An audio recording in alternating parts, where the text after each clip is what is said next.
The flight line at Westfield Air Force Base had no respect for dreams. Staff Sergeant Olivia Martinez stood among the fuel trucks, her maintenance uniform darkened with jet fuel stains that no amount of washing could remove. Her hands were calloused from years of hauling heavy fuel lines, but her eyes still followed every fighter jet that screamed into the sky. Before we jump back in, tell us where you're tuning in from, and if this story touches you, make sure you're subscribed, because tomorrow I've saved something extra special for you.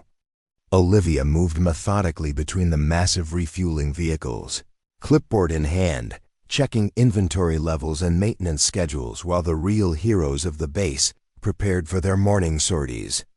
Around her, fighter pilots walked confidently toward their aircraft, their flight suits adorned with colorful squadron patches and their conversations filled with the easy camaraderie of those who belonged in the sky. Major Ryan Blackwell led the formation of pilots across the tarmac, his swagger unmistakable even from a distance. Lieutenant Emma Donovan adjusted her aviator sunglasses while discussing approach vectors with Captain James Wilson, who gestured animatedly about a recent training exercise.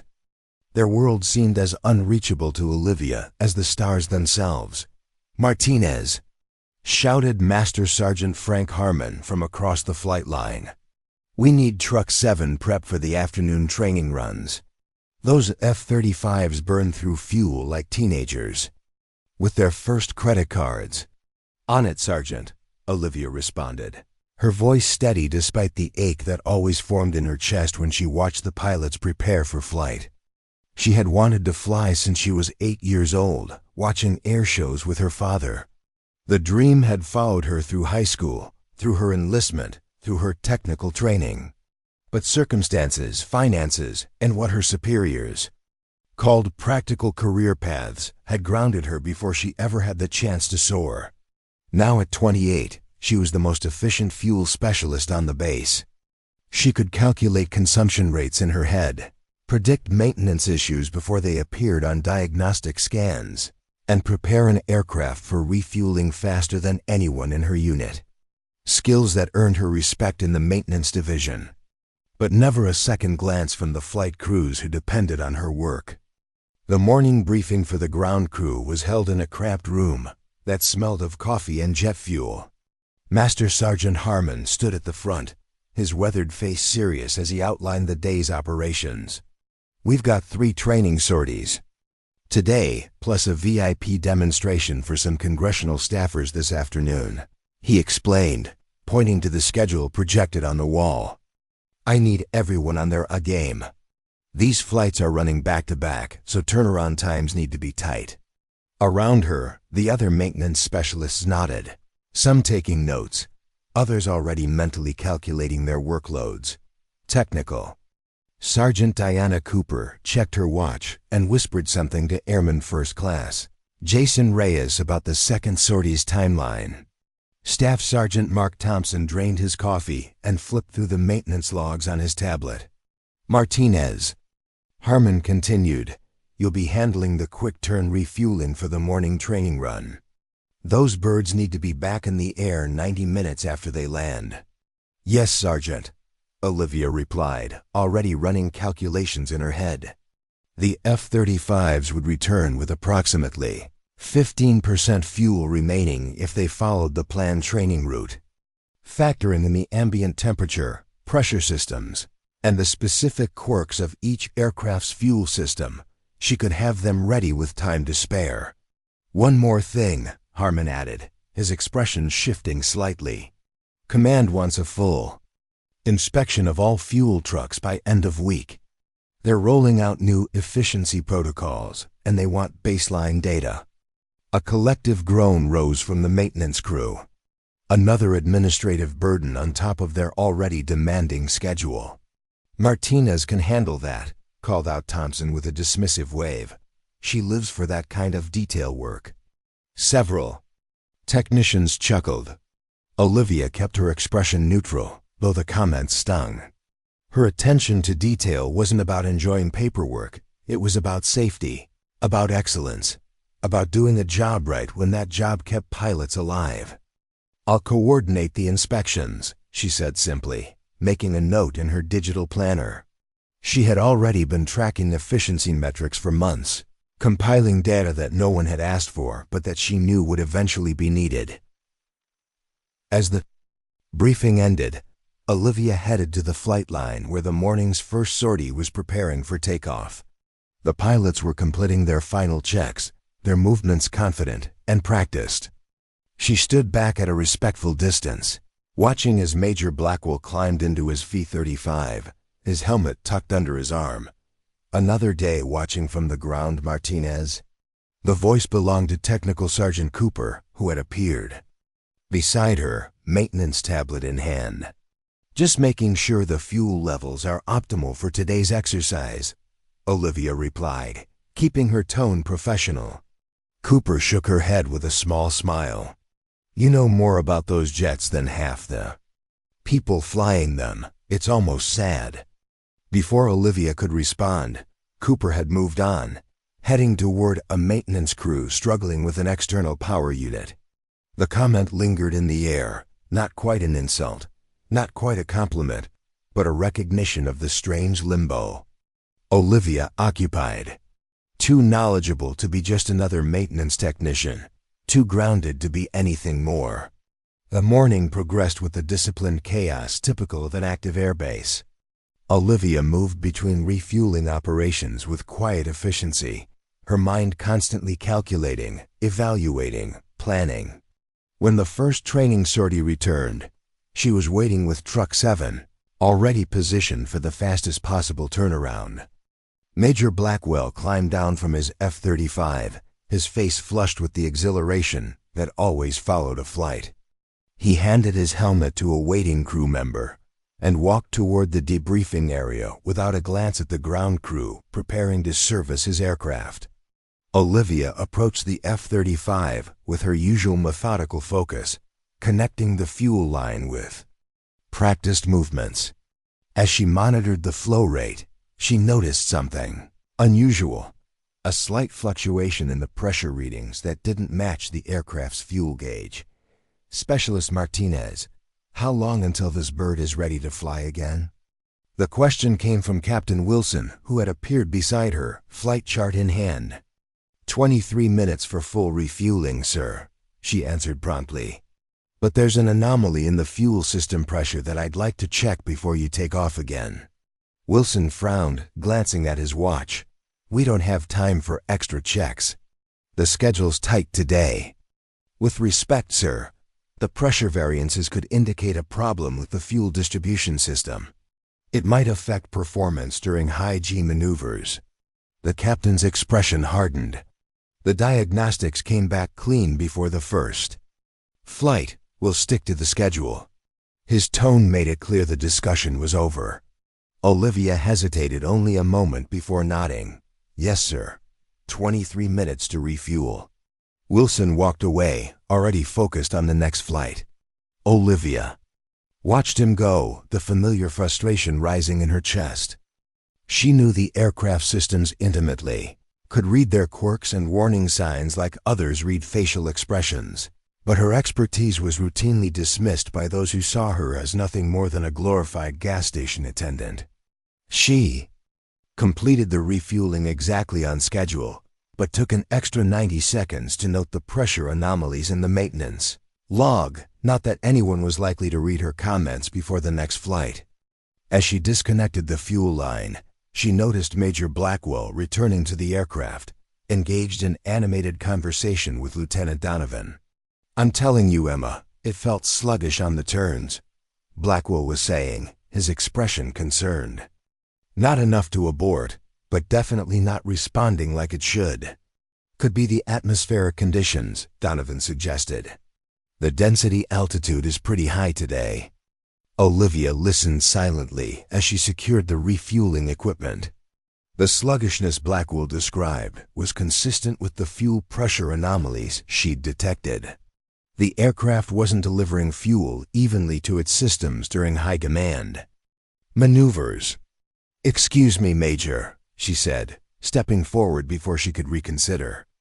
"I noticed some unusual pressure fluctuations during refueling.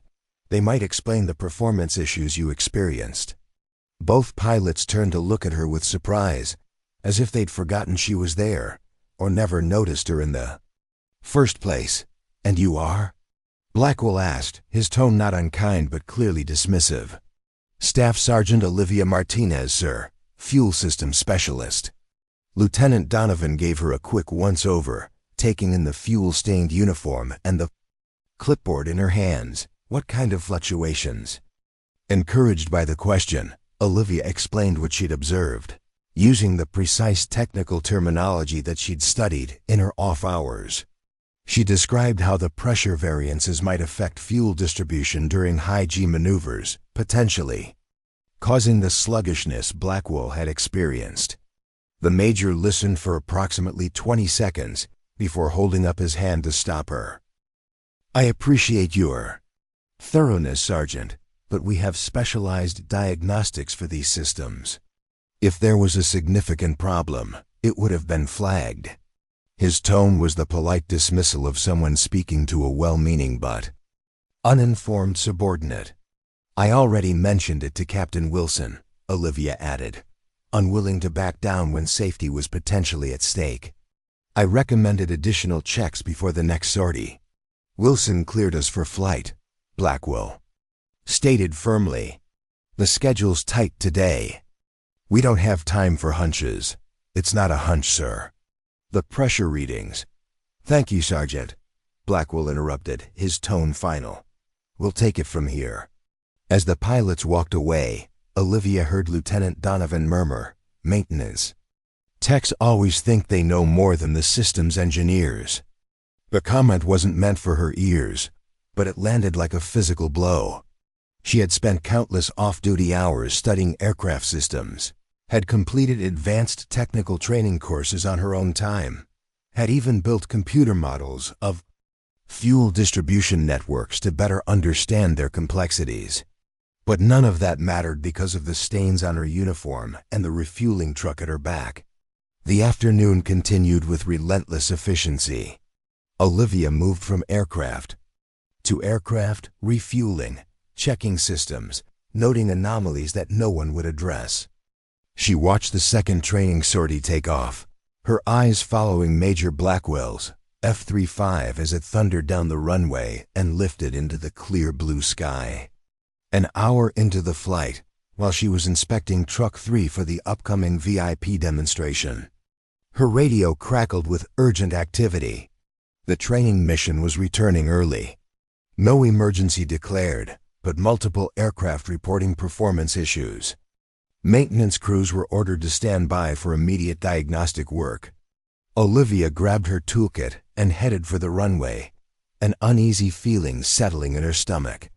As the aircraft landed, she could see that the pilots were agitated, their movements tense as they climbed down from their cockpits. 3 aircraft with the same issue, Captain Wilson was saying to the maintenance chief as Olivia approached. "Loss of power during combat maneuvers, especially in tight turns. Could have been catastrophic if we'd been in actual combat." "Major." Blackwell stood nearby, his expression dark. "My thrust dropped by nearly 30% during a high-G turn. No warning lights, no system alerts, just suddenly losing power in the middle of an evasion maneuver." Olivia moved closer, listening intently as the pilots described symptoms that aligned perfectly with the fuel pressure anomaly she'd noted earlier. When there was a pause in the conversation, she stepped forward. "Sir, I believe it might be the fuel distribution system. The pressure fluctuations I observed earlier could cause exactly the issues you're describing." The maintenance chief, Chief Master Sergeant Robert Mills, turned to look at her with surprise. "What pressure fluctuations?" Before she could answer, Captain Wilson cut in. "She mentioned something during refueling, but the diagnostics were clear." "I noted it in the maintenance log," Olivia said quietly.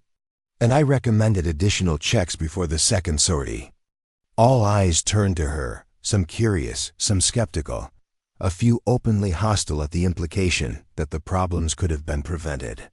Chief Mills gestured for her tablet. "Show me." Olivia pulled up the maintenance log, displaying the detailed notes she'd made about the pressure anomalies, complete with specific readings and potential system impacts. She had included references to 3 different technical bulletins that addressed similar issues in previous F-35 models. The chief studied the information, his expression growing more serious with each swipe of the screen.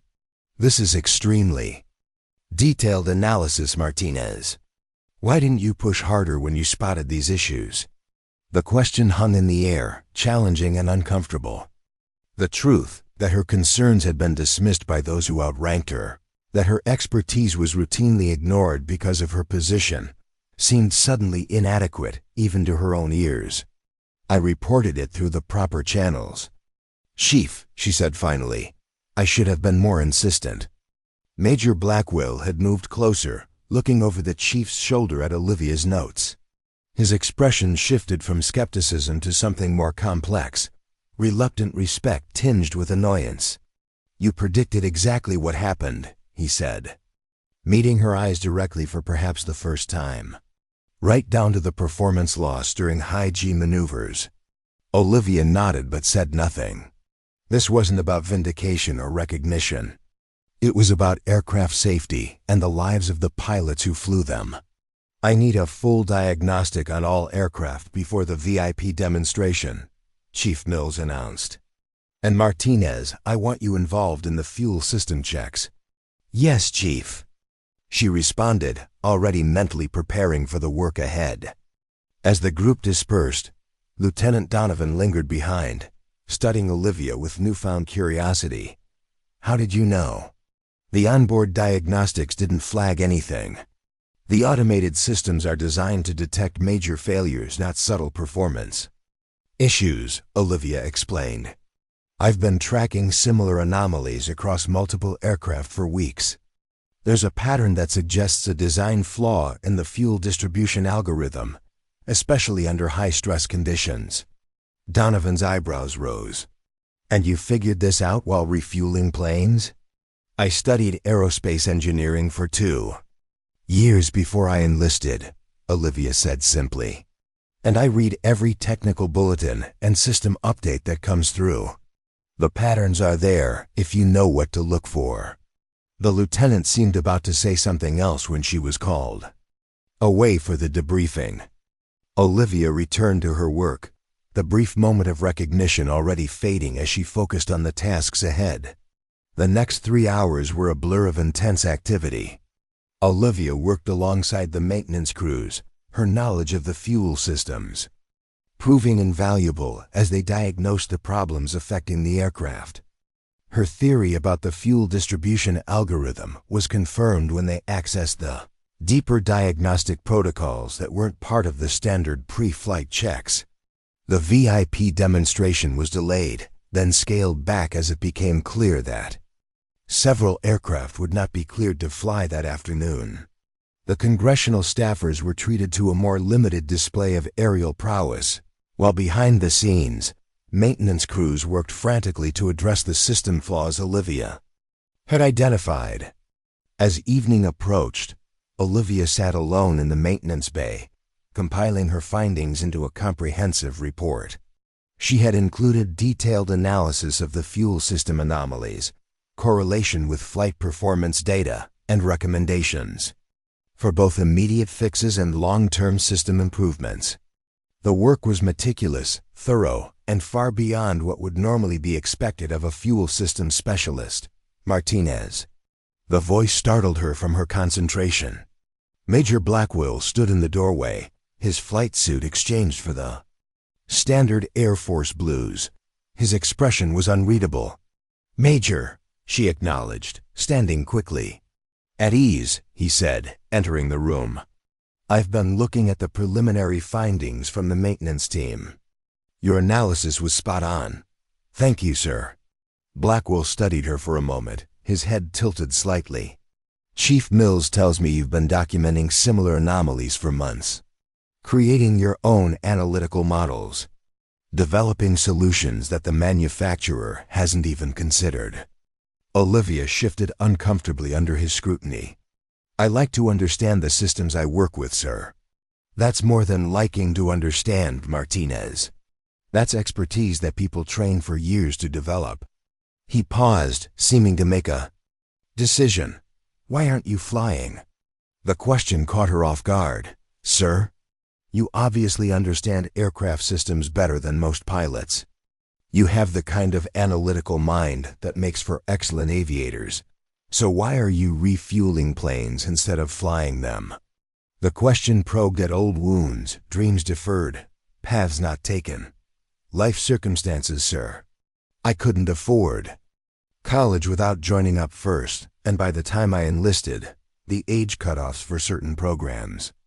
She trailed off, not wanting to sound like she was making excuses.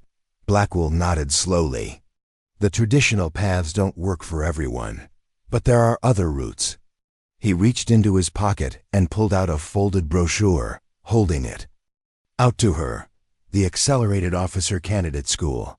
Special dispensation for exceptional enlisted personnel with specific technical expertise. Olivia took the brochure, stunned into silence. The age requirements are more flexible, Blackwell continued. And with recommendations from senior officers, which you'll have after today, exceptions can be made for candidates with unusual qualifications. Hope, dangerous and fragile, began to unfurl in Olivia's chest. I don't know what to say, sir. You don't need to say anything yet. Think about it. He turned to leave, then paused at the doorway. One more thing, Martinez, sir. Major Blackwell reached up and removed something from under his arm, his flight helmet, with its custom paint job and squadron insignia. He held it out to her. Try it on, he said simply. With trembling hands, Olivia took the helmet.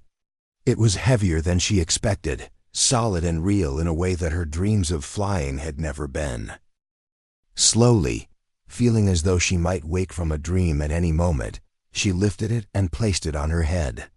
Through the visor, she saw Blackwell nod once, a small smile playing at the corners of his mouth. Looks right, he said. Think about the program, Martinez. We need people who see what others miss. After he left, Olivia sat alone in the maintenance bay, the helmet still on her head, the brochure clutched in her hands. For the first time in years, she allowed herself to imagine a different future, one where her endless hours of study, her meticulous attention to detail, her deep understanding of aircraft systems might be valued not just in emergencies but every day. Around her, Westfield Air Force Base continued its endless rhythm of flights, maintenance, and preparations. But for Staff Sergeant Olivia Martinez, something fundamental had shifted. The sky, which had always seemed so impossibly distant, suddenly felt within reach. As she finally removed the helmet and traced its contours with her fingers, Olivia made a decision.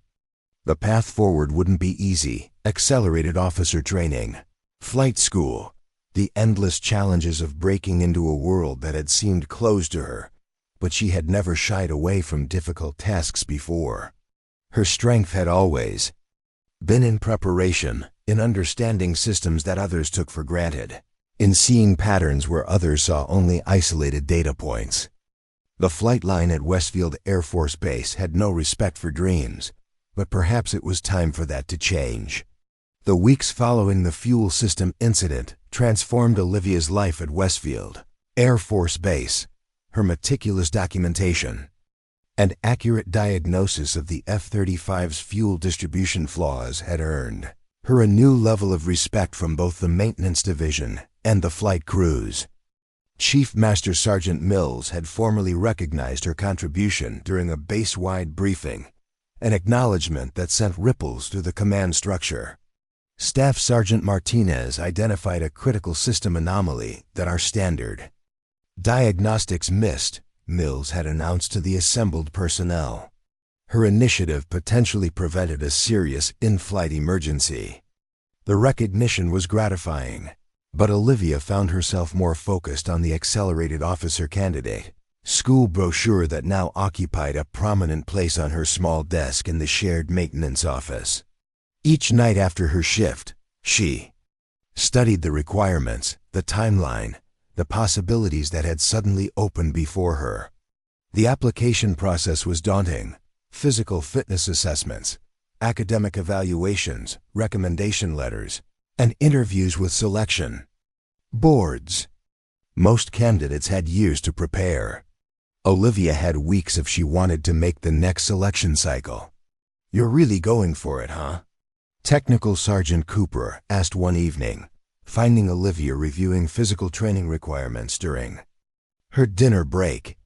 "I am," Olivia replied simply, not looking up from the fitness standards chart she was analyzing. Cooper leaned against the doorframe, arms crossed. "You know the acceptance rate is less than 15%, right? And that's for people coming in with 4-year degrees and recommendation letters from generals." Olivia finally looked up. Meeting Cooper's skeptical gaze, "I'm aware of the odds." "And you're still going to try?" There was genuine curiosity in Cooper's voice, perhaps even a hint of admiration. "I've spent 6 years refueling planes and watching other people fly." Olivia said quietly, "I'd rather try and fail than spend another 6 years, wondering what might have happened if I'd had the courage to take the chance." Cooper studied her for a long moment, then nodded once. "Fair enough. Let me know if you need a running partner." For the physical training, I was a track star in college. The offer of help from someone who had previously viewed her with mild dismissal was unexpected. "I might take you up on that," Olivia said, surprised by the sudden alliance. Word of Olivia's ambition spread quickly through the tight-knit community of the base. Reactions were mixed. Some, like Cooper, offered unexpected support. Others were openly skeptical, viewing her aspirations as unrealistic or presumptuous. "Martinez thinks she's going to jump from pumping gas to flying multi-million-dollar aircraft," she overheard Staff Sergeant Thompson saying in the break room. "Talk about delusions of grandeur." The comments stung, but Olivia channeled the hurt into determination. Each morning, she arrived at the base an hour before her shift to run the perimeter fence line, gradually increasing her speed and endurance. During lunch breaks, she did push-ups and sit-ups in the maintenance bay when she thought no one was watching. After work, she studied aircraft systems, military protocols, leadership principles, anything that might give her an edge in the selection process. 2 weeks after the fuel system incident, Major Blackwell found her in the maintenance hangar, poring over technical manuals during what should have been her dinner break. "Martinez," he acknowledged, his presence causing several nearby technicians to straighten their postures instinctively. "How's the application coming?" "In progress, sir," she replied, standing quickly. "I'm working on the personal statement portion." Blackwell nodded, his expression thoughtful. "Walk with me."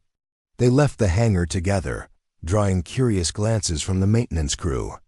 Outside, the flight line was relatively quiet. The evening training runs completed, the night operations not yet begun. The setting sun cast long shadows across the tarmac. "I spoke with Colonel Harrison about your application," Blackwell said as they walked. "He has some concerns." Olivia's heart sank, but she kept her expression neutral. "What kind of concerns, sir?" "Your age, for one. You're older than their typical candidates." The brochure mentioned exceptions for exceptional candidates. "Yes," Blackwell interrupted. "Which brings me to his second concern. Your technical knowledge is impressive, but you have no practical flight experience, not even simulator hours." The assessment was fair but discouraging. Olivia had known these would be obstacles, but hearing them articulated by someone in a position to influence her application made them seem suddenly insurmountable. "I understand, sir," she said, her voice carefully controlled. Blackwell stopped. Walk in and turned to face her directly. "Do you know why I gave you my helmet that day, Martinez?" The question caught her off guard. "I assumed it was." "Symbolic, sir. Encouragement. It was a test," Blackwell stated. "I've seen plenty of enlisted personnel who dream of becoming officers, of flying. Most of them are in love with the idea, the prestige, the glamour they imagine comes with the wings. He paused, his gaze intent. When they put on a pilot's helmet, they preen. They pose. They see themselves as heroes in a movie. Olivia remembered the weight of the helmet. The way it had felt like both a burden and a promise. "And what did I do, sir?" "You looked through the visor and immediately started analyzing the HUD layout, checking the oxygen connection, examining the communication system." A small smile played at the corners of his mouth. "You weren't playing dress-up, Martinez. You were thinking like a pilot, assessing equipment, evaluating systems, preparing to fly." She hadn't realized he'd noticed those details, hadn't even been fully conscious of her own actions in that moment. "Colonel Harrison's concerns are valid," Blackwell continued, "but they're not insurmountable. Which is why I've arranged something that might help your application stand out." He handed her a folder containing official-looking documents. Olivia opened it, her eyes widening as she scanned the contents. "This is authorization for simulator training?" Blackwell nodded. 2 hours per week, starting tomorrow. "It's not much, but it will give you some basic flight experience to reference in your application. And more importantly, it will generate performance data that the selection board can review." Olivia stared at the authorization, unable to fully process what it meant. Access to the flight simulators was strictly controlled, normally reserved for pilot trainees and qualified aviators maintaining their skills. "Why are you doing this, sir?" she asked finally, looking up from the documents. Blackwell's expression grew serious. "Because talent and dedication shouldn't be wasted due to bureaucratic roadblocks. And because I've seen too many potentially excellent pilots screened out before they ever get a chance to prove themselves." He paused, seeming to choose his next words carefully. "The Air Force talks about diversity of thought and background, but our pilot selection process still favors certain pathways over others. Sometimes the system needs a little adjustment." The gesture was more than Olivia had dared to hope for, a tangible opportunity rather than mere encouragement. "I don't know how to thank you, sir." "Don't thank me yet," Blackwell replied, his voice taking on an edge of challenge. "Those simulator sessions will be evaluated by actual instructor pilots. If you can't perform, this will hurt your application more than help it. Are you ready for that kind of scrutiny?" Olivia straightened her posture, determination replacing gratitude. "Yes, sir. I've been studying flight procedures and aircraft handling characteristics for years. I'm ready." "We'll see," Blackwell said, neither encouraging nor discouraging. "First session is tomorrow at 0500. Don't be late." As he walked away, Olivia remained rooted to the spot, the authorization folder clutched in her hands. The opportunity was simultaneously thrilling and terrifying, a chance to prove herself in an environment where her knowledge would be directly tested, where theoretical understanding would have to translate into practical skills. She spent most of the night reviewing basic flight procedures, control inputs, emergency protocols, anything she might need for her first simulator session. Sleep seemed like a luxury she couldn't afford, not when this opportunity might be the key to transforming her application from a long shot to a serious contender. The simulator building was located near the flight line, a nondescript structure that housed some of the most advanced training technology in the Air Force. Olivia arrived 20 minutes early, her uniform perfectly pressed despite her sleepless night, a notebook of key procedures tucked under her arm. "Staff Sergeant Martinez reporting for simulator training, sir," she announced crisply to the officer manning the check-in desk. The lieutenant looked up, surprise evident on his face as he checked her authorization. "You're not on the regular rotation. Special authorization from Major Blackwell, sir," Olivia explained, handing over the folder of documentation. The lieutenant examined the paperwork with obvious skepticism, but everything was in order. "Bay 3, he said finally. "Captain Reynolds will be your instructor today. Olivia's heart sank slightly at the name. Captain Thomas Reynolds had a reputation as one of the toughest flight instructors on base, known for his exacting standards and low tolerance for mistakes. As if summoned by her thoughts, Reynolds appeared in the hallway, his expression hardening when he saw her.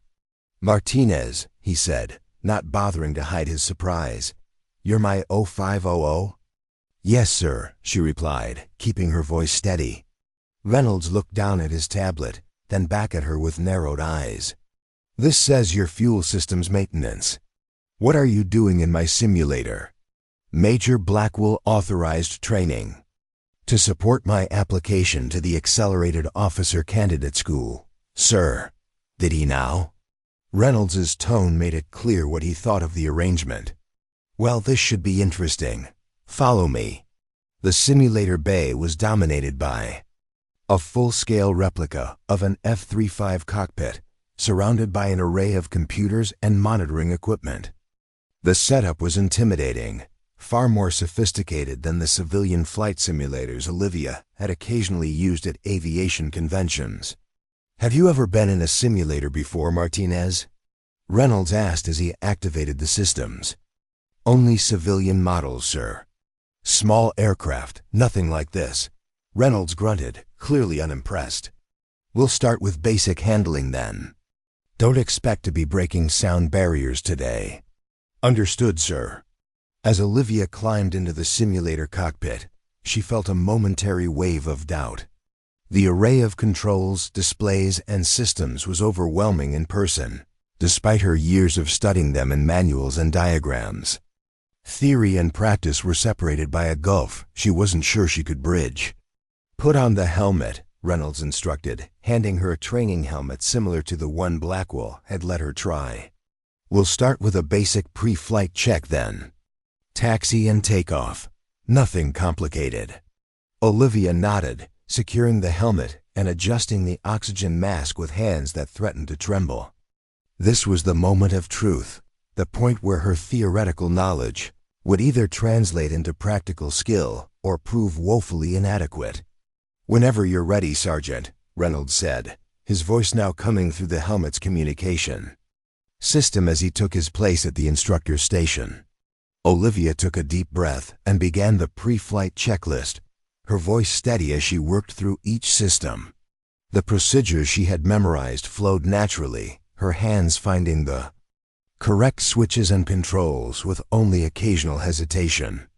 "Fuel systems check complete," she reported, the irony of starting with the system she knew best not lost on her. "Engine start sequence initiating." The simulator rumbled to life, the sensation so realistic that for a moment Olivia forgot she was in a stationary replica. The displays lit up, providing the wealth of information a pilot needed to manage the complex aircraft.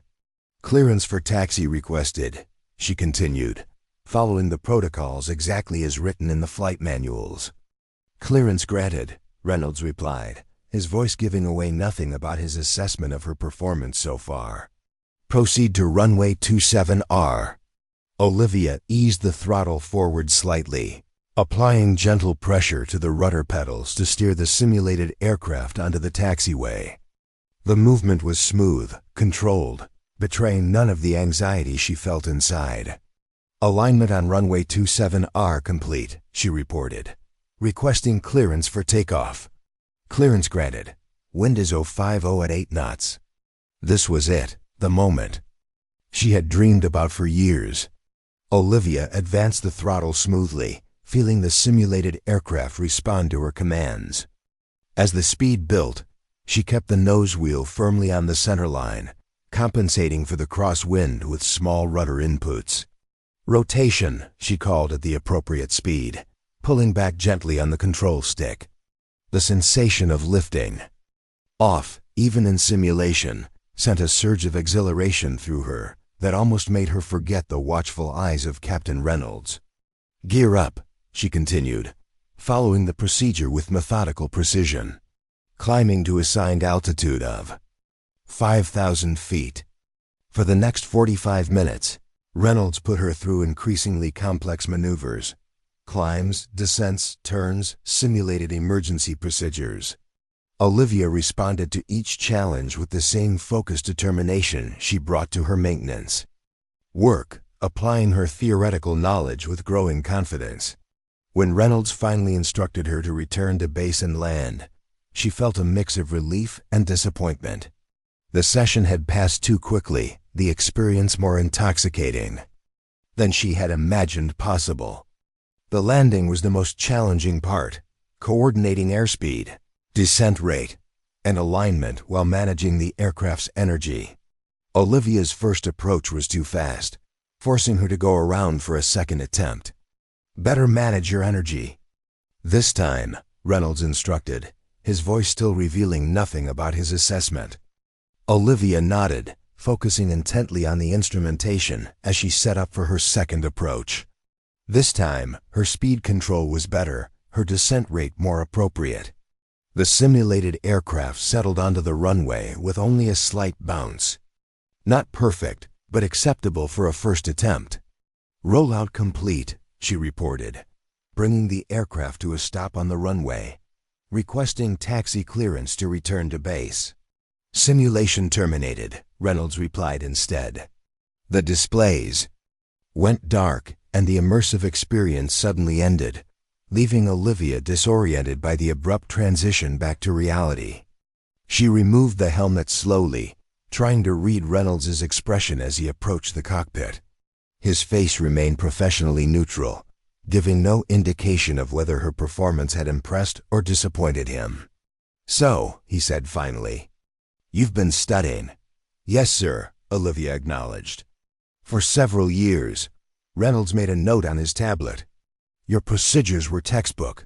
Your handling was cautious but generally appropriate for a first session." He paused, seeming to measure his next words. "Your understanding of the aircraft systems is exceptional. You managed the simulated fuel leak emergency better than some qualified pilots I've trained."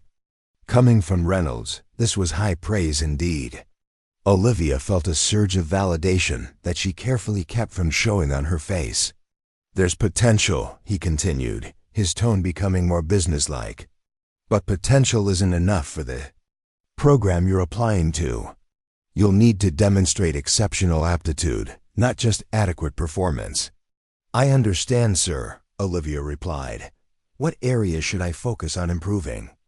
The question seemed to surprise Reynolds, perhaps because he was accustomed to pilots who bristled at criticism rather than sought it out. "Your energy management needs work," he said after a moment.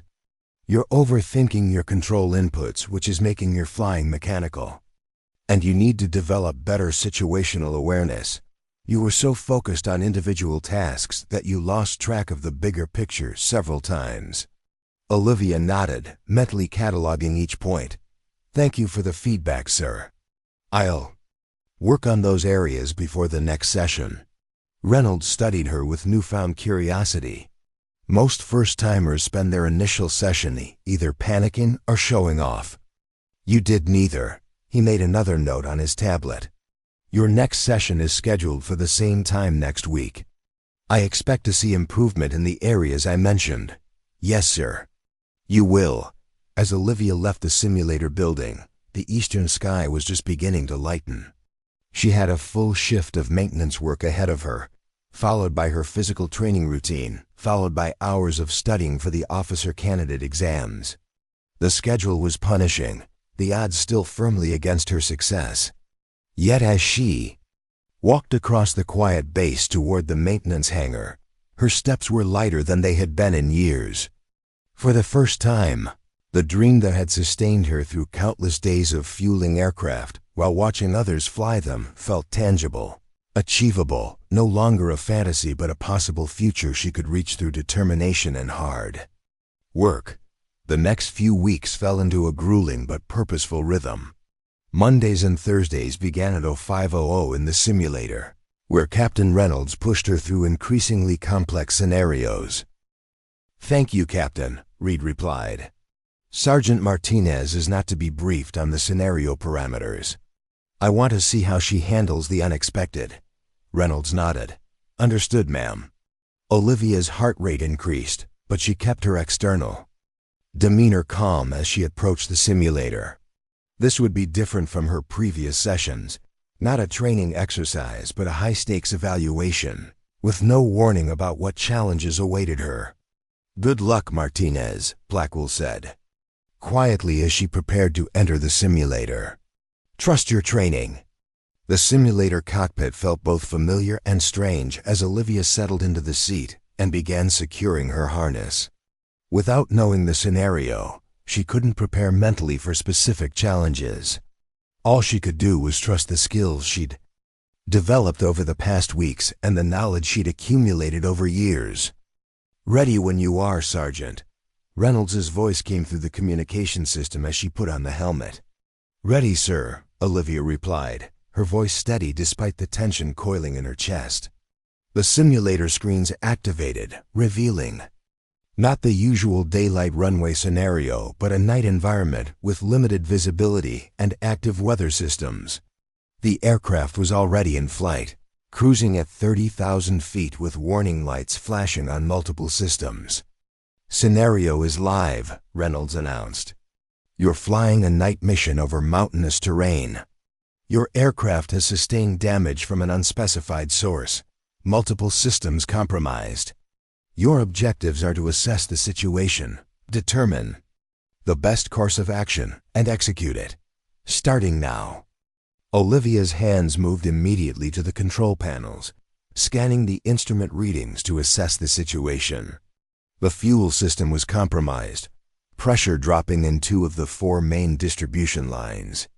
The navigation system was providing conflicting information. The right engine was showing signs of imminent failure. This was far more complex than any scenario they had run before, a compounding emergency with multiple failure points, at night, in dangerous terrain. Exactly the kind of situation designed to overwhelm a novice pilot. Instead of feeling panic, Olivia felt a strange calm settle over her.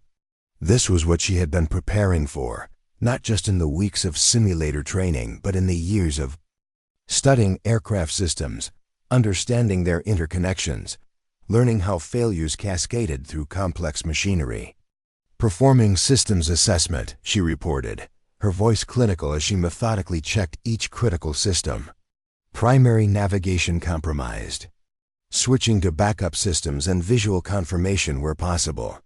Her fingers moved across the controls with practiced precision, rerouting fuel through the undamaged distribution lines, adjusting engine output to compensate for the failing right engine, and stabilizing the aircraft's flight path.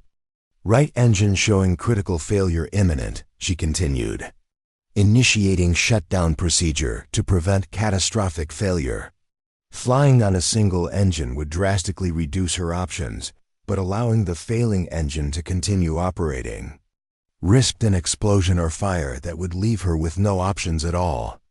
It was a calculated risk, the kind that separated reactive pilots from proactive ones. As she completed the engine shutdown sequence, a new warning appeared: missile lock detection. The scenario had just escalated from a technical emergency to a combat situation. "Missile lock detected," she reported, her tone unchanged despite the dramatic escalation. "Deploying countermeasures and initiating evasive maneuvers." With one engine shut down, her evasive options were limited. Standard procedures called for specific maneuvers that required full power, but those wouldn't be possible in her current condition. Olivia would need to improvise. She banked the aircraft sharply, descending toward the mountainous terrain below, a counterintuitive move that took advantage of the reduced radar cross-section when flying close to ground features. It was a high-risk strategy, especially at night with compromised navigation, but it offered the best chance of breaking the missile lock. "Missile lock broken," she reported as the warning indicator ceased, continuing evasive pattern to prevent reacquisition. For the next 20 minutes, Olivia navigated a series of compounding challenges: terrain avoidance with minimal instrumentation, fuel management with a compromised distribution system, communications with simulated air traffic control using backup systems, And finally, the approach to an unfamiliar airfield with a single functioning engine.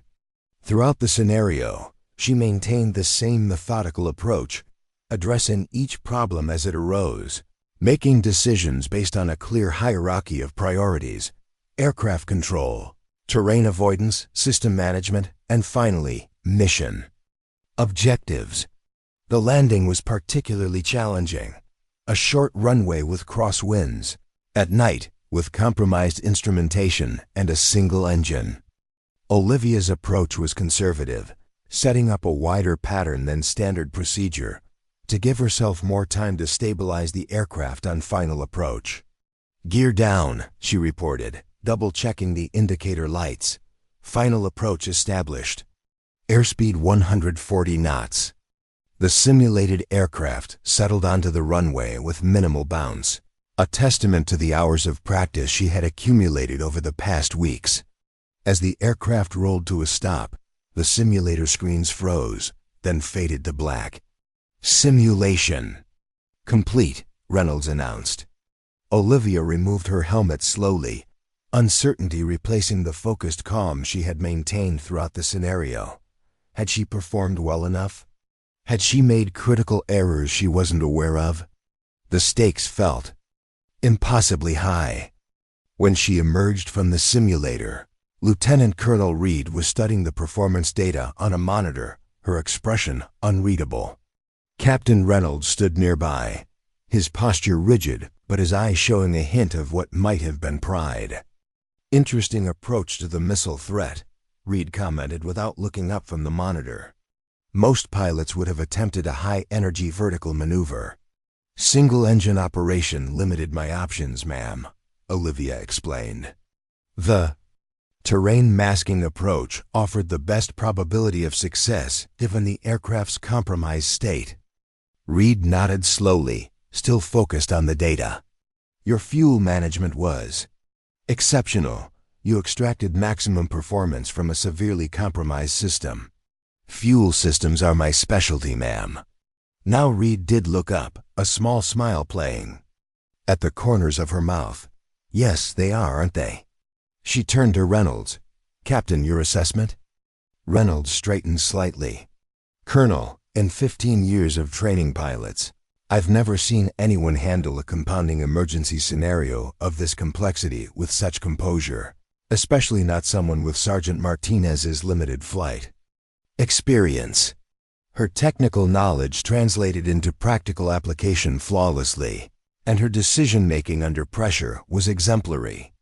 Reed considered this evaluation, then turned to Blackwell. "You were right about her, Ryan. She's exactly the kind of talent the initiative was created to identify." Olivia stood silently, hardly daring to breathe as the officers discussed her performance as if she weren't present. Finally, Reed turned to face her directly. "Sergeant Martinez, I've seen enough. I'm going to recommend you for the specialized training pathway under the Next Generation Training Initiative. This will bypass the traditional accelerated officer candidate school application process and place you directly into a customized training program designed for candidates with exceptional technical skills and aptitude." The words took a moment. "To fully register."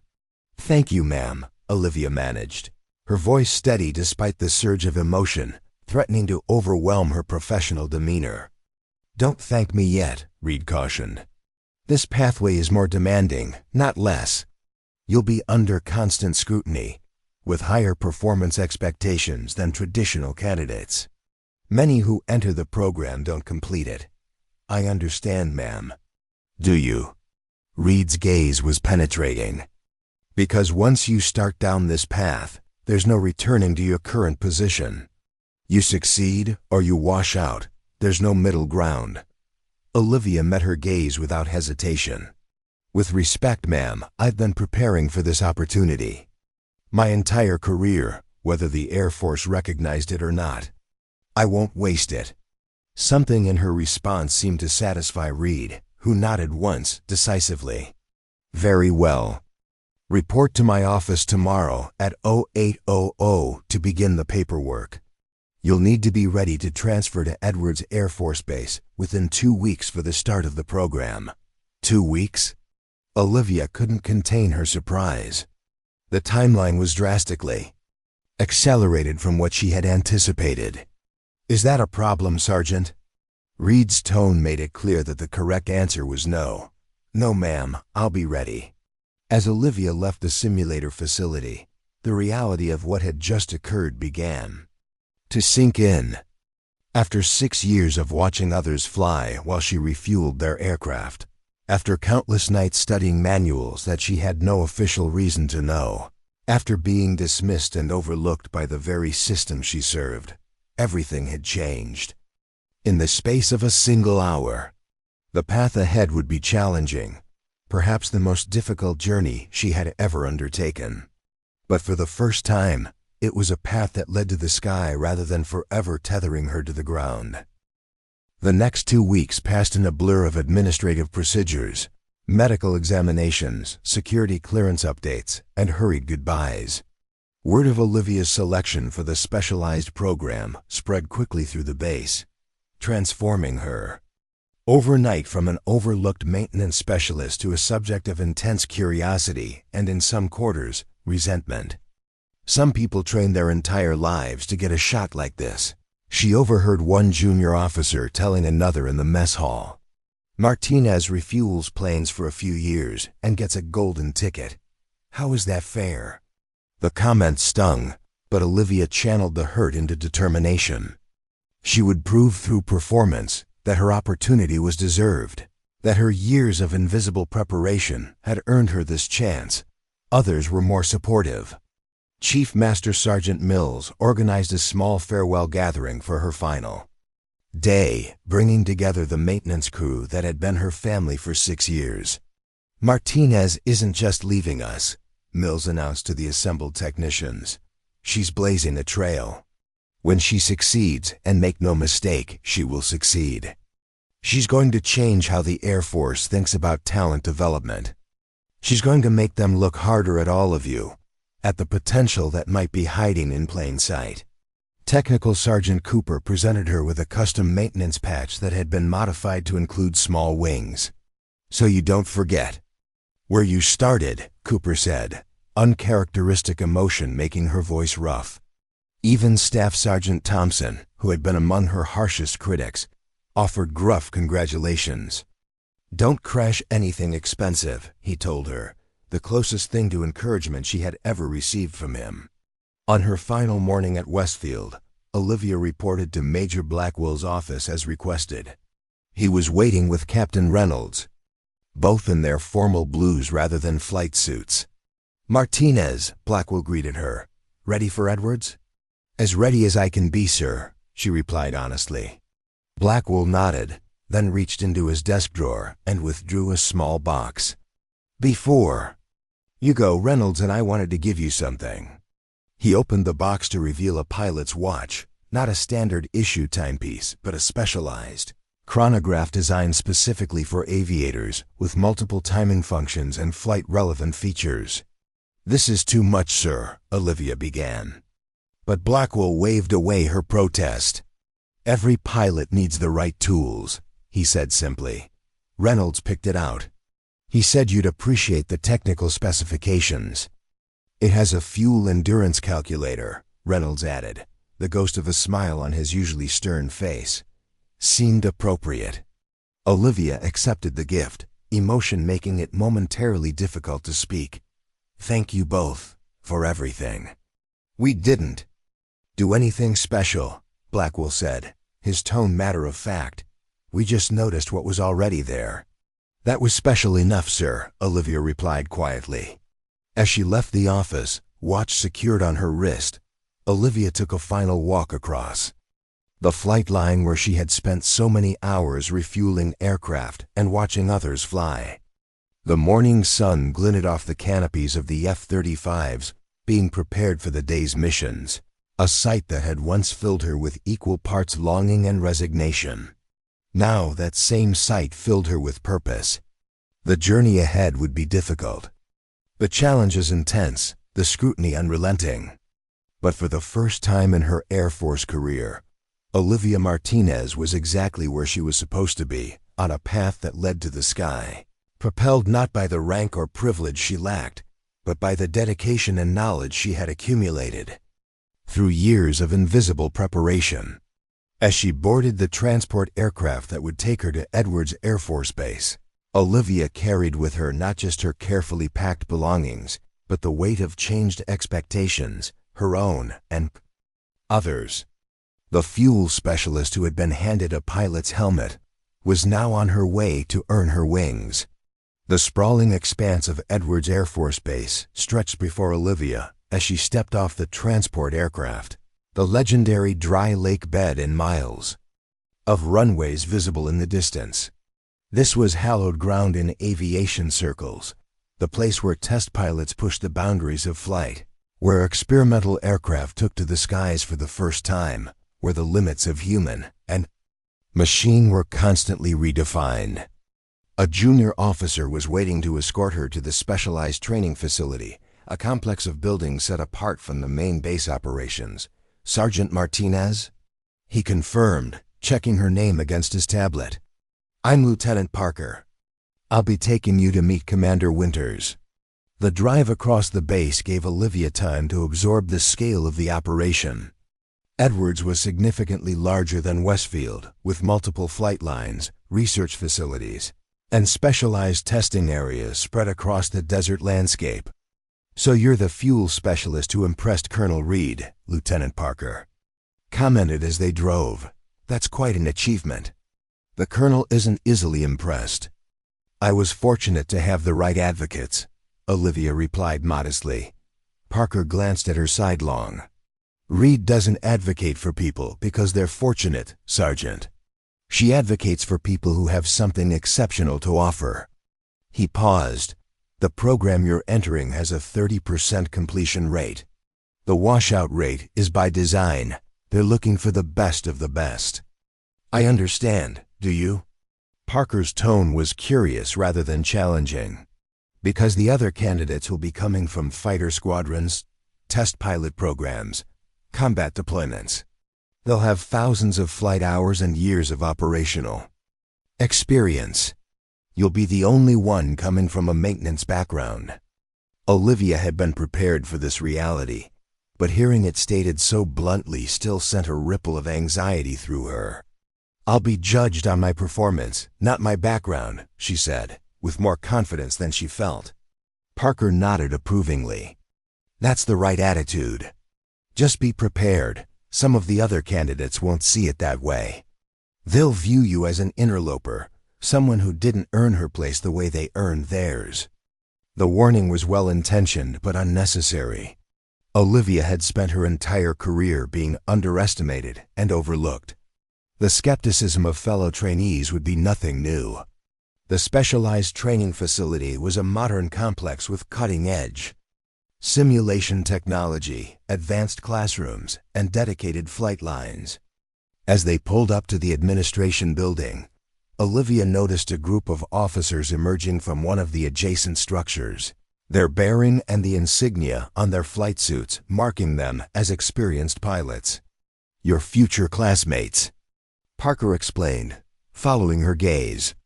Today's their evaluation day. The instructors are determining which ones make it into the next phase of training. Olivia watched the officers with a mixture of apprehension and determination.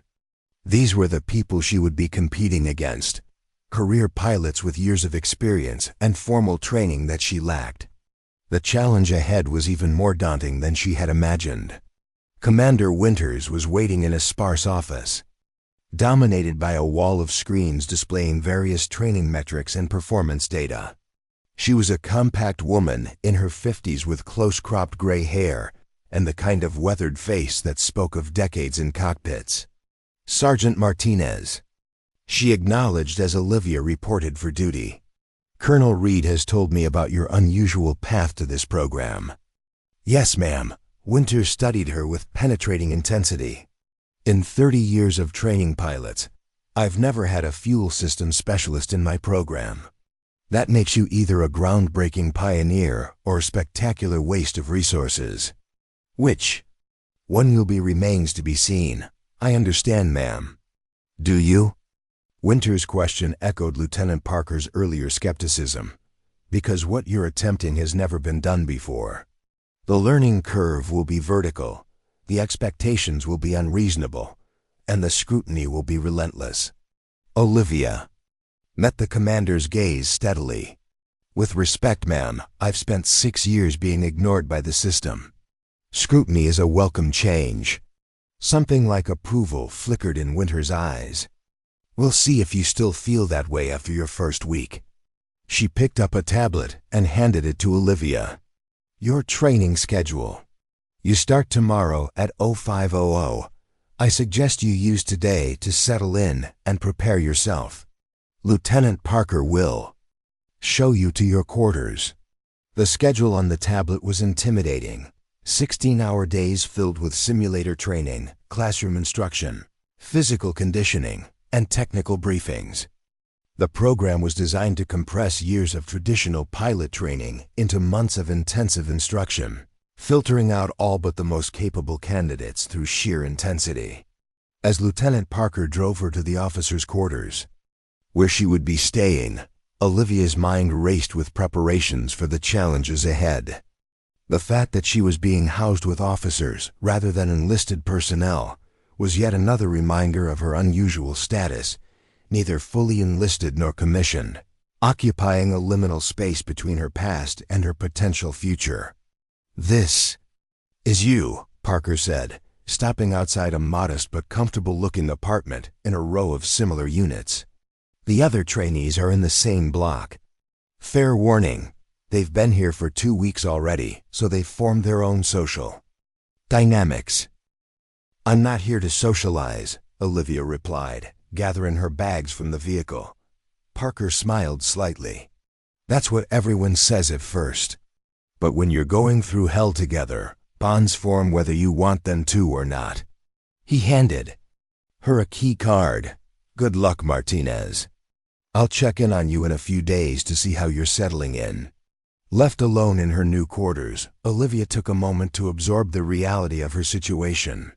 The apartment was standard military housing, but represented a significant upgrade from the enlisted accommodations she was accustomed to. A desk in the corner held a computer terminal loaded with training materials. A flight suit, not the maintenance uniform she had worn for years, but an actual pilot's flight suit, hung in the open closet. She approached it slowly, running her fingers over the flame-resistant material. There was no name tape yet, no squadron patches, no rank insignia, just like Lieutenant Davidson in the beginning of her journey. But unlike Davidson, Olivia's blank flight suit represented not exclusion but possibility, not what she lacked but what she might become. As she unpacked her few belongings, including the pilot's watch that Blackwell and Reynolds had given her, Olivia mentally prepared for the challenges ahead. The technical knowledge she had accumulated over years would be an advantage in some areas, but her lack of flight experience would be a significant disadvantage in others. She would need to leverage her strengths while rapidly addressing her weaknesses. A knock at her door interrupted her thoughts. When she opened it, she found herself facing 3 officers in flight suits, their expressions a mixture of curiosity and skepticism. So you're the maintenance specialist, the tallest of the 3 said without preamble. I'm Captain Daniel Hayes. This is Captain Jessica Collins and Lieutenant Michael Rodriguez. We're your neighbors and, apparently, your classmates. Staff. Sergeant Olivia Martinez, she replied, maintaining her professional demeanor. It's good to meet you. Hayes looked her up and down, making no attempt to hide his assessment. Word around the base is that you've never flown anything more complex than a simulator. Is that true? I've had limited actual flight time. Olivia acknowledged, refusing to be intimidated by the direct challenge. But I'm a quick learner. Captain Collins, a lean woman with sharp features and calculating eyes, leaned against the doorframe. No offense, Martinez, but some of us have been flying combat missions for years. This program is supposed to identify the next generation of elite pilots.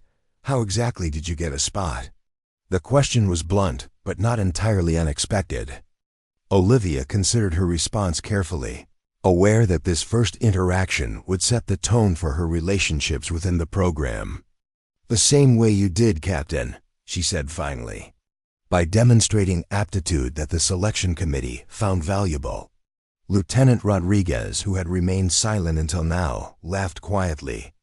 Diplomatic answer. "But seriously, what strings?" "Got pulled to get a fuel jockey into the most competitive pilot program in the Air Force." The dismissive term fuel jockey hit its mark, but Olivia kept her expression neutral. "No strings, Lieutenant. Just performance. If you have concerns about my qualifications, I suggest you take them up with Commander Winters or Colonel Reed." The mention of Reed's name caused a subtle shift in the officer's demeanor. Reed's reputation was formidable enough that even these experienced pilots were hesitant to directly question her judgment. "Look," Hayes said, his tone moderating. "Slightly, we're just trying to understand the situation. This program is intense, and we need to know our teammates can pull their weight." "I understand your concerns," Olivia replied, "and I respect the experience each of you brings to the program. All I ask is the opportunity to be judged on my performance, not my background."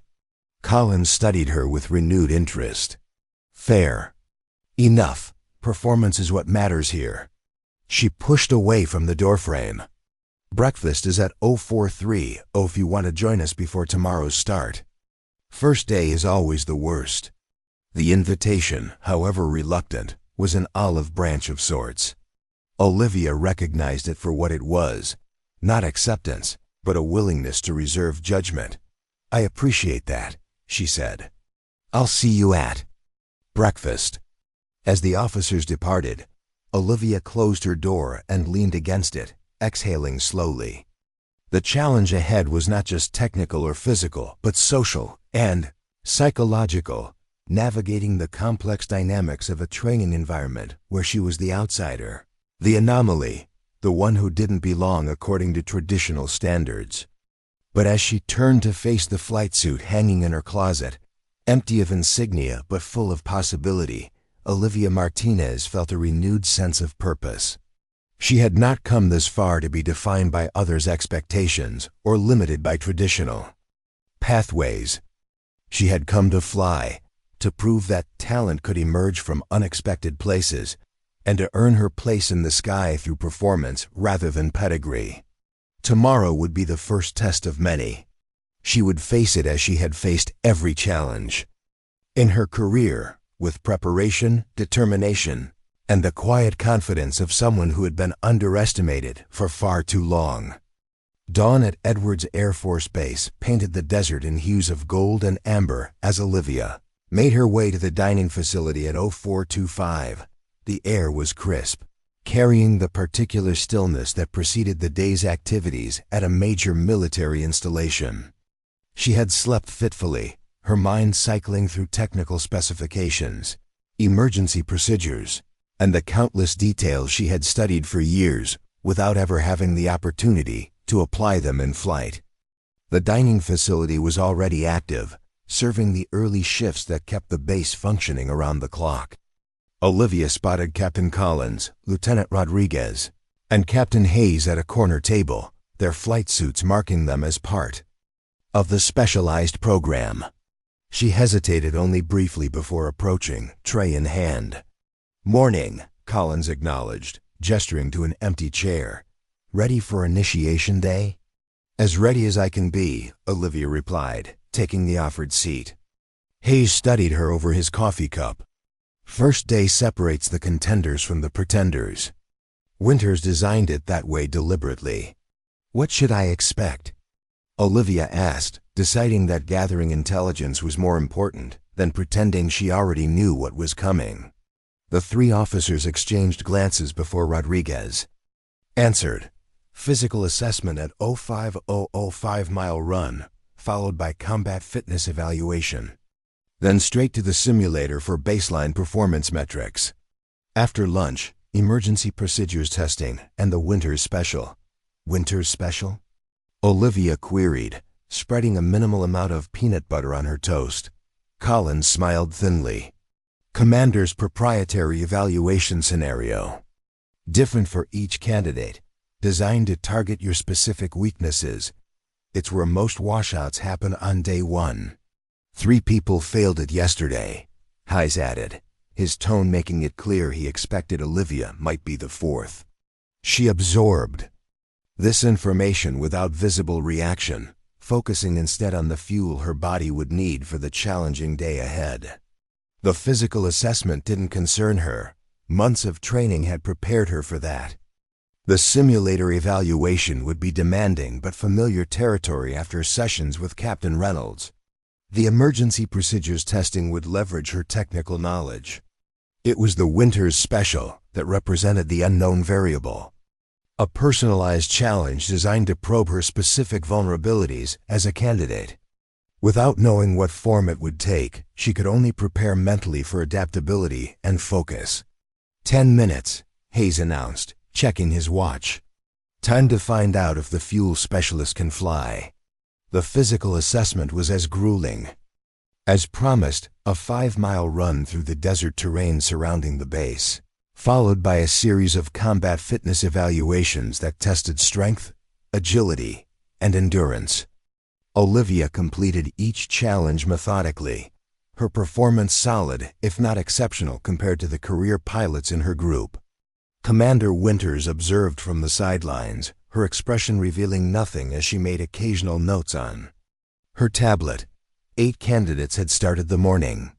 All 8 completed the physical assessment, though 2 showed signs of struggle toward the end.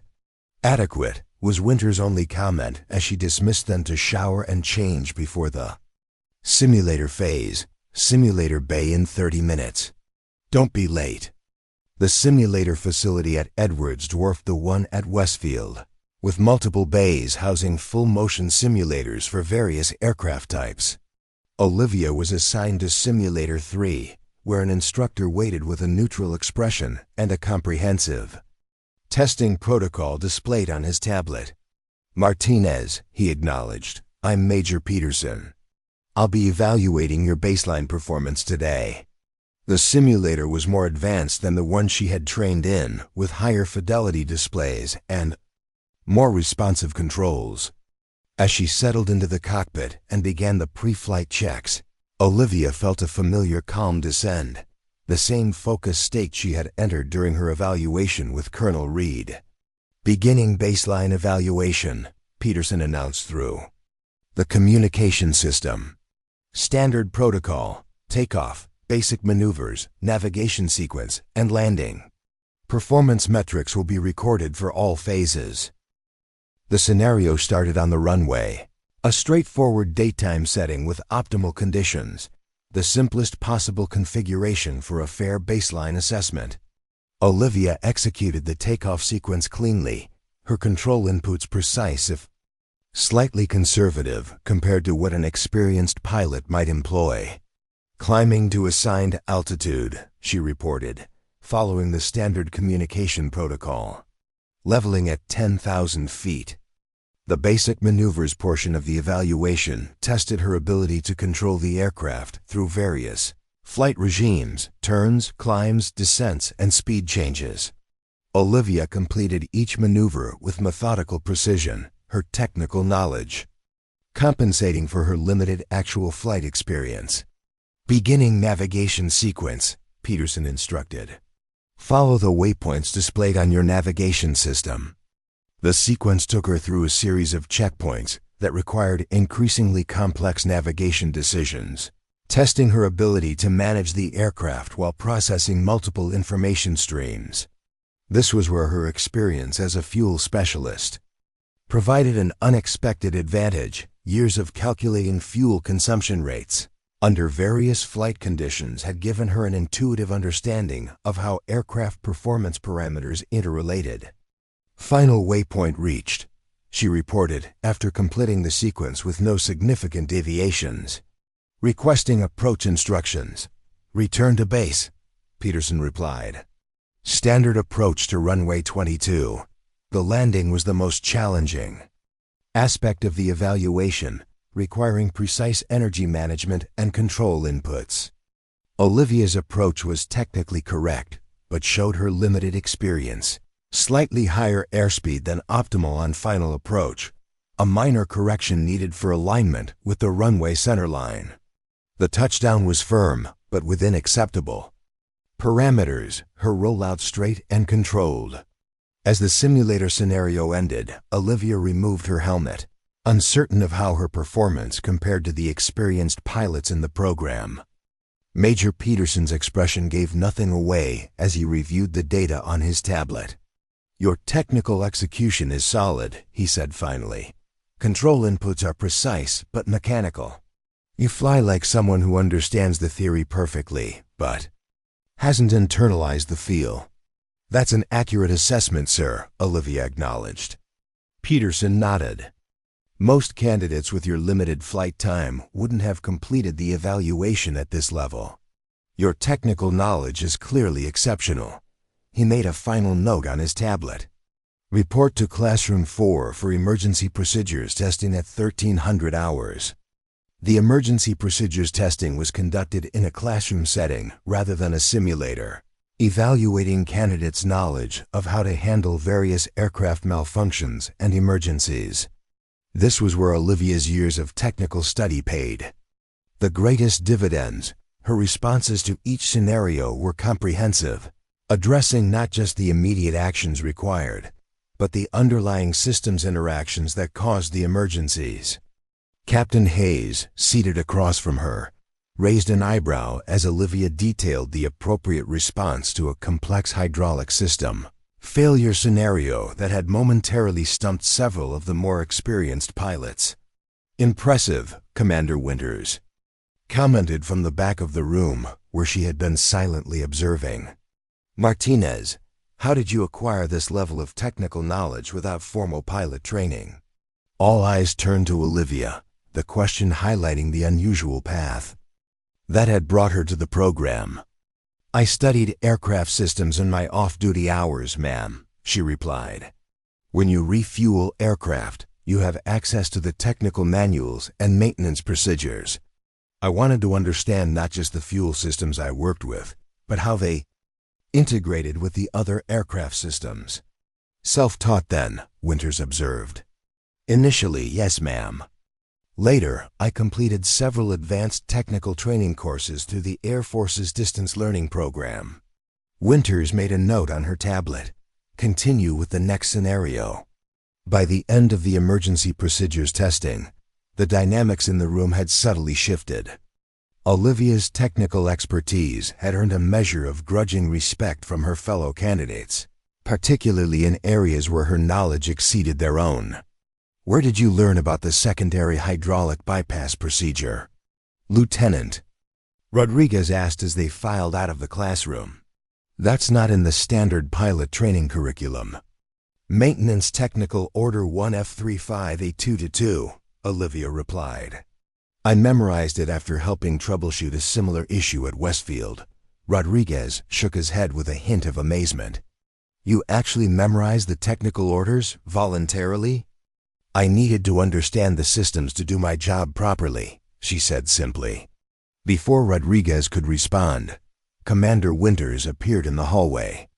"Candidates, report to your assigned locations for the final evaluation of the day." She consulted her tablet. "Martinez, you're in Simulator Bay 5 with Major Peterson."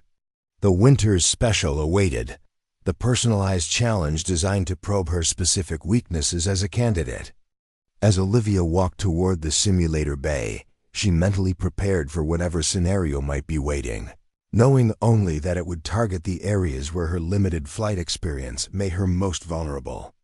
Major Peterson was waiting with an uncharacteristically serious expression. "Martinez, this evaluation is different from the baseline we conducted this morning. Commander Winters has designed a scenario specifically to test your adaptability and instinctive responses under pressure." "I understand, sir. The scenario parameters are classified until you're in the cockpit. All I can tell you is that this is not a technical knowledge test. It's designed to evaluate whether you can translate that knowledge into effective decision-making in a high-stress environment. The warning was clear. Her technical expertise alone wouldn't be sufficient for this challenge. She would need to demonstrate the kind of intuitive flying skills that normally came from thousands of hours in the cockpit, skills she had barely begun to develop. As Olivia settled into the simulator cockpit, she felt a flicker of apprehension that she carefully controlled. This was the moment of truth, the test that would determine whether her unusual path to this program had been a bold innovation or a misguided experiment. Scenario initiating in 3, 2, 1, Peterson announced. The simulator activated with a jarring transition, no runway, no standard startup sequence, but an aircraft already in flight and in serious trouble. Warning lights flashed across multiple systems. The control stick was vibrating with dangerous feedback, and the view outside showed nothing but thick cloud cover in all directions. Aircraft is in an unusual attitude at 15,000 feet, Peterson's voice came through the communication system. Multiple system failures. Recover the aircraft. The scenario was brutally simple in its objectives, but fiendishly complex in its execution.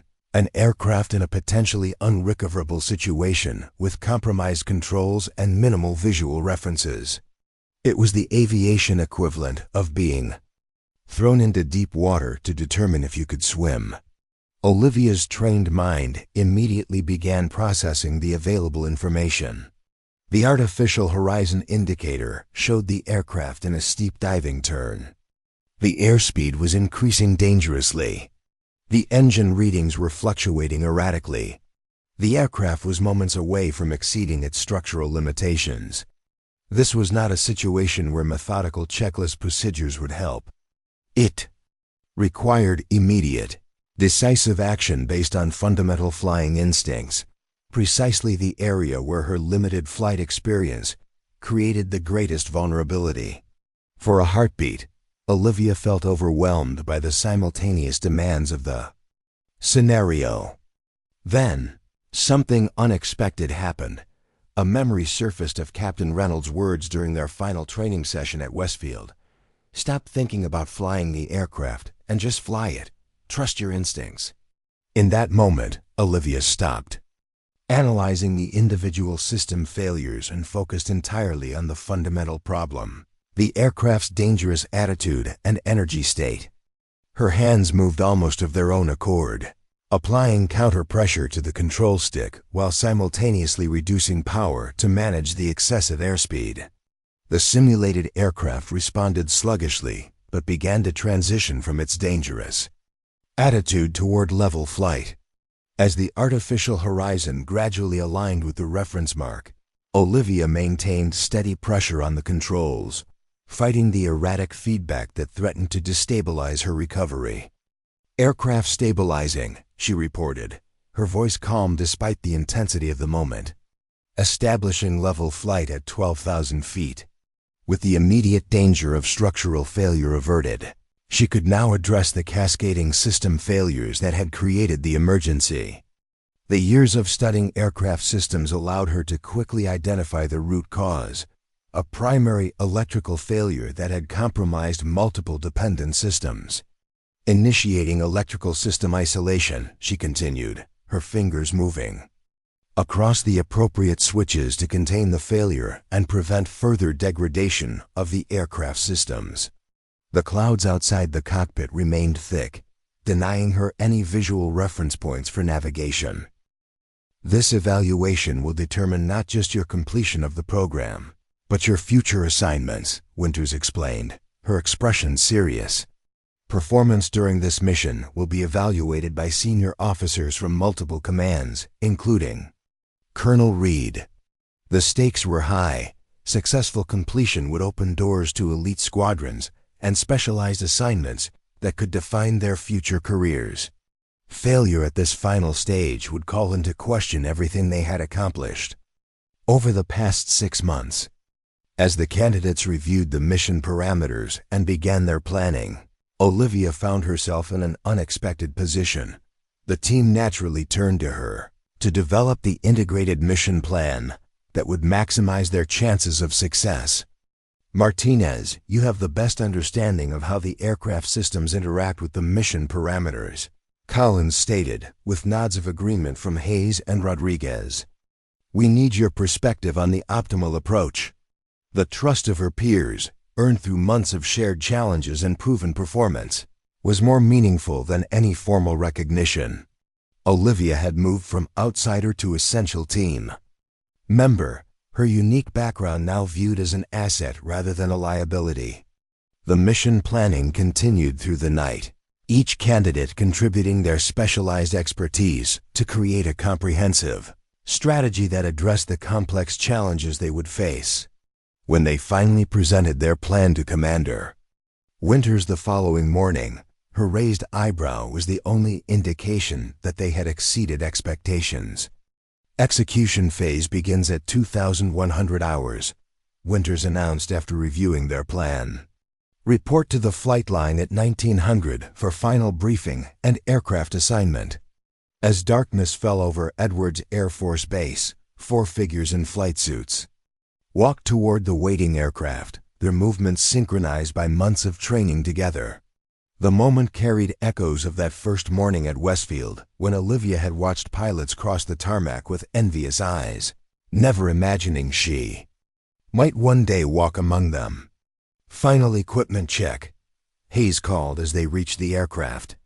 All systems optimal, Olivia confirmed, completing her pre-flight inspection with practiced efficiency. Fuel distribution balanced for maximum operational flexibility. Navigation systems aligned, Rodriguez reported. Primary and alternate routes programmed. Tactical communications established, Collins added. Command frequency secured.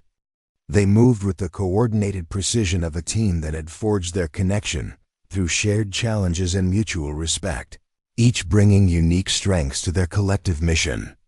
As Olivia climbed into her cockpit, she caught a glimpse of familiar figures observing from the edge of the flight line, Major Blackwell and Captain Reynolds, who had traveled from Westfield to witness the culmination of the journey they had helped initiate. The night sky beckoned above, a canvas of infinite possibility awaiting those with the skill and courage to explore its reaches. As Olivia secured her helmet and began the startup sequence, she felt a profound sense of alignment with the aircraft, with her team, with the path that had led her from refueling planes to the moment of taking flight. Tower, Spectre flight requesting clearance for takeoff, Hayes communicated as the lead aircraft. Spectre flight, you are cleared for takeoff. Winds 080 at 5 knots. The formation lifted into the night sky with choreographed precision. 4 aircraft moving as one into the darkness that would challenge and define them. As Edwards Air Force Base receded behind them, Olivia Martinez, once defined by the fuel truck she operated, embraced her transformation into the pilot she had always been destined to become.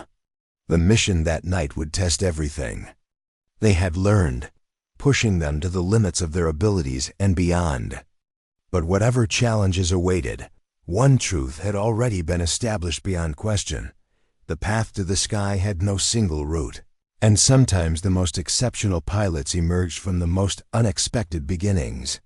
All it took was someone to notice their potential and pass them a helmet, inviting them to look through the visor and see not just the sky, but their rightful place within it. Up next, you've got 2 more standout stories right on your screen. If this one hit the mark, you won't want to pass these up. Just click and check them out. And don't forget to subscribe and turn on the notification bell so you don't miss any upload from us.